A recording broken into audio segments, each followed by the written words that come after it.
In Lesson 4, we'll be going over changing views, page setup options including margins, page orientation, page size, page breaks, and page numbering, headers and footers, page background options, and finding and replacing text, all in just Google Docs. So I'm going to open a Google Doc, and I think I'm just going to go with a report so I have a little something to work with and show you all of these things.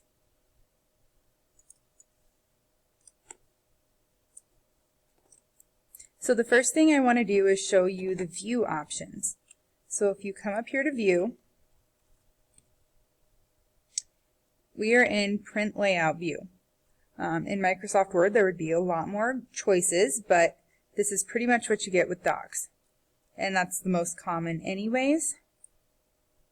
The ruler is an important thing because, gone you can't tell exactly where you are, but sometimes you'll have an assignment where they say set the tabs at 1 inch, 2.5 inches, etc. So you need to have that ruler there to be able to do that. Another thing that's important in your view, equation toolbar and document outline. The outline's kind of cool because you can see all of the major headings and where they're at. If I wanted to jump to conclusion, that hyperlinks there, so that's handy. And we'll put that away. And section breaks, if there was any. You can also view in full screen, in which you won't see all of your toolbars anymore. We can just escape to get out of that. Okay, so the next thing I want to show you is page setup. To get there, we go to File, near the bottom, Page Setup. We can change from Portrait to Landscape, which landscape makes your page wider than it is tall. Portrait is taller than it is wide. We can change our paper size, letter, which is your traditional 8.5 by 11. Legal 8.5 by 14, so just 3 inches longer. And then 11 by 17. That one is actually like having two letter sizes together, which you might have seen in like athletic programs or whatever, folded in half. That's that size. So you could change the size of paper that you're creating your document on here.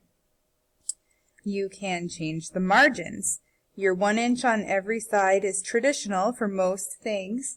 Letters, for example, require a 2-inch top margin to leave room for a header. So you can change that here if you want to. And then page color. In Microsoft Word, you have the option of setting a background as a color, a picture, numerous things. That is not the case in Google Docs, but you can change the color of the page if you want to. It's pretty wild. All right. The next thing I wanted to talk about was page numbering and page breaks. We'll do page breaks first. So say no matter what, after hypothesis, I wanted materials to start on a new page. So I'm going to go up here to Insert, Break, Page Break, and it moves it straight down to the top of the next page. Page breaks can be very useful. Page numbering.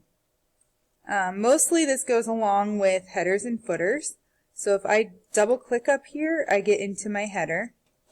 And then if I wanted to, I can go Insert, Page Numbers, and then I have some options of how I want them to look. You can choose to start at a specific number. Perhaps what you're putting together isn't the beginning of a total document. You just do part of it. Maybe it starts at page 20. Who knows? You can choose that number here. You can put them in the header or in the footer, and you can choose whether or not you have a number on the first page. Sometimes it's a title page and it doesn't need a number. That's okay. You can make that choice here. We're going to put them in the header starting at 1 and apply. Now I want this over on the right hand side. So I just moved it with that alignment. Now if we look down through our document, we've got page numbers on every page. You could do the same thing in a footer. You can type, maybe you wanted your name in there. And then, it would,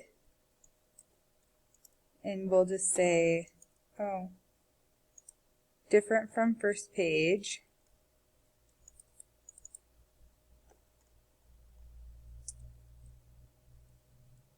Oh, they already had numbers down here. Okay, so you could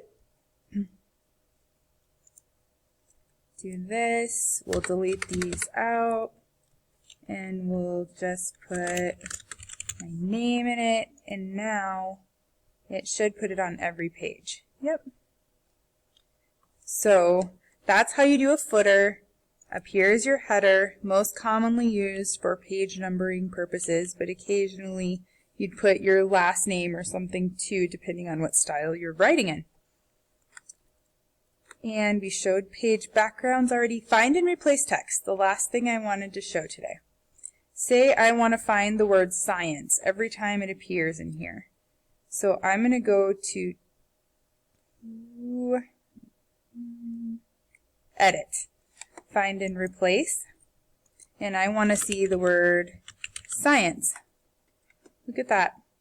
Every time the word science appears, it's highlighted in green to help you find it throughout your document. What if I wanted to replace the word science with physics? I can say replace all. Now we have physics lab report in 8th grade physics. So that's how you can find and replace words throughout an entire document. You can replace once or replace all. Those are options. So that will do it for today's lesson 4 for Google Docs. Again, thanks for listening and enjoy your day.